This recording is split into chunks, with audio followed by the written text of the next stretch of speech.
माननीय अध्यक्ष जी, जो सीटी की बात है उसके ऊपर भी इन्होंने काफी क्वेश्चन उठाए। हमारे कुलदीप वत्स जी विधायक, श्री बलवान सिंह जी दौलतपुरिया, श्री नरेश सेलवाल, शीशपाल केहरवाड़ा और आदित्य सुरजेवाड़ा, सीटी के ऊपर इन्होंने काफी बातें कही। माननीय अध्यक्ष महोदय, हमने कॉमन पात्रता परीक्षा की सभी तैयारियां, मैं आज आपके माध्यम से ये कहना चाहूंगा, अपने सीटी के भी सभी युवा साथियों को आज ही कहना चाहता हूं कि हमने सीटी की पात्रता परीक्षा के लिए सभी तैयारियां पूर्ण कर ली हैं। लेकिन कुछ उम्मीदवार इस परीक्षा के नियमों में, हमारे कुछ युवा हमें मिले आकर के, और उन्होंने आकर के ये बात कही कि इसमें कुछ बदलाव किया जाए। उनके कुछ सुझाव आए हमारे पास युवाओं के। माननीय अध्यक्ष जी, हमने उन युवाओं के सुझावों को लिया, लेकर के उसको देखा, और देख करके हमने उसमें कुछ परिवर्तन, जो उन्होंने सुझाव दिए, हमने उसमें परिवर्तन करने की सोची कि हाँ, इसके अंदर परिवर्तन कर लीजिए, परिवर्तन करना चाहिए। अगर युवा इस बात की बात करते हैं कि जैसे पहले एक पद के विरुद्ध 4 उम्मीदवारों को बुलाया जाता था, युवाओं के सुझाव आए कि 4 को नहीं, इसके अंदर 10 उम्मीदवारों को बुलाया गया। हमने उसको ऐड कर लिया, उसमें परिवर्तन किया। अब एक पद के विरुद्ध 10 युवाओं को, जो उन्होंने सुझाव दिए, हमने उसको उसके अंदर शामिल किया है।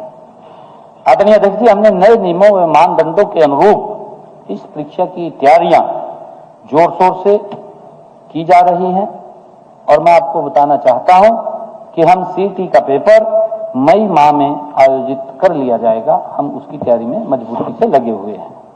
ये जो बात बोल रहे थे माननीय अध्यक्ष जी, डंकी रूट की इन्होंने बात की। वैसे तो कॉलिंग अटेंशन में हमारे मंत्री महोदय ने उसके ऊपर पूरा डीपली चर्चा की है, परंतु काफी बातें उसके ऊपर अशोक अरोड़ा जी ने उठाई, शीशपाल केरवाला जी ने उठाई, आफ्ताब जी ने उठाई, अर्जुन चौटाला जी ने भी इसके ऊपर आवाज उठाई। गीता भुक्कल, श्रीमती गीता भुक्कल जी वरिष्ठ नेत्री हैं कांग्रेस की, उन्होंने भी इसके ऊपर, डंकी रूट ये दुखदायी घटना है, इन्होंने इस बात को उठाया है। कॉलिंग अटेंशन भी इसके ऊपर माननीय अध्यक्ष जी आया, उसके ऊपर पूरी डीपली में चर्चा हुई और आदरणीय मंत्री जी ने उसके ऊपर जवाब दिया है। उस जवाब से संतुष्ट भी हुए हैं, परंतु फिर भी मैं कहना चाहता हूं माननीय अध्यक्ष जी, हमने प्रदेश में ही युवाओं के लिए, उनके कौशल और रोजगार के लिए अनेक कारगर कदम हम उठा रहे हैं। फिर भी कोई युवा विदेश जाना चाहता है तो उसके लिए विदेश सहयोग विभाग का भी माननीय अध्यक्ष जी हमने गठन किया हुआ है, विदेश सहयोग विभाग। यह विभाग युवाओं को विदेश में रोजगार प्राप्त करने, शिक्षा प्राप्त करने या व्यापार करने, अगर कोई व्यापार करने के लिए बाहर जाना चाहता है तो विदेश सहयोग विभाग उसकी पूरी सहायता करता है।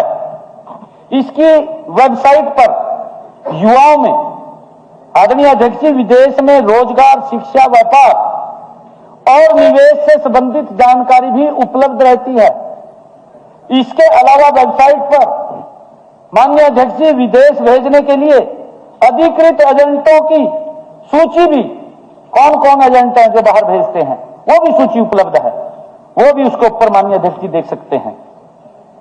इस वेबसाइट के माध्यम से युवा विदेश जाने की प्रक्रिया, आवश्यक दस्तावेज, सरकारी सहायता के बारे में जानकारी ले सकता है। माननीय अध्यक्ष जी, मैं प्रदेश के युवाओं से आज इस महान सदन के माध्यम से अपील करना चाहूंगा कि वो गलत तरीके से विदेश भेजने वाले एजेंटों के झांसे में ना आए, उससे बचें। हम डंकी रूट से युवाओं को विदेश में भेजने वाले एजेंटों के खिलाफ भी सख्त कार्रवाई कर रहे हैं। हम HKN के माध्यम से लीगल रूट से माननीय अध्यक्ष जी विदेशों में युवाओं को भेजेंगे, हमने ये पूरी तैयारी कर ली है। HKN को मिनिस्ट्री ऑफ एक्सटर्नल अफेयर द्वारा रिक्रूटिंग एजेंट के लाइसेंस भी दिए जाते हैं माननीय अध्यक्ष जी, सैद्धांतिक मंजूरी भी उनको मिलती है। और जल्द ही इस विषय पर हम HKRN के माध्यम से विज्ञापन भी जारी करेंगे कि कितने युवाओं को बाहर से हमारे पास डिमांड आती है कि कितने युवा हमने भेजे भी है माननीय अध्यक्ष जी। हमने लगभग 500 के करीब युवाओं को विदेश में भेजने का काम किया। किसी युवा का माननीय अध्यक्ष जी एक पैसा नहीं लगा, सिर्फ उसका टिकट का किराया लगा है, ओनली टिकट लगा है उसका। हमने बाहर उसको काम भी दिया है। हम भेज रहे हैं उनको, लीगल तरीके से भेज रहे हैं। हमें मालूम है कि कौन बच्चे कहां पर हैं।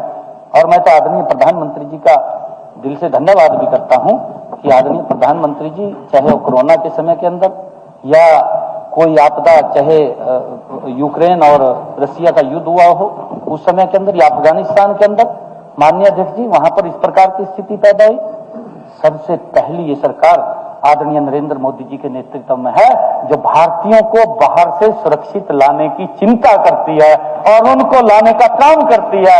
ये हमें मालूम होना चाहिए कि हमारे भारत के लोग कहां कहां पर हैं, सुरक्षित है, उसकी चिंता नरेंद्र मोदी जी करते हैं।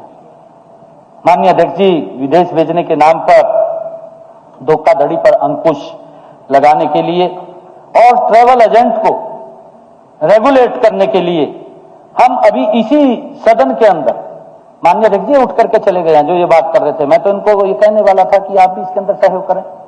हम एक बिल लेकर के आने वाले हैं, अभी इसी सदन के अंदर बिल आएगा ताकि जो हमारे विपक्ष के साथी उठ करके चले गए हैं वो उसके अंदर उसका सहयोग करें। मैं उम्मीद करता हूं कि ये सारे लोग उसके ऊपर अपनी मोहर लगाएं ताकि युवाओं का शोषण ना हो। माननीय अध्यक्ष जी, हमने इस विधानसभा के अंदर हम बिल लेकर के आने वाले हैं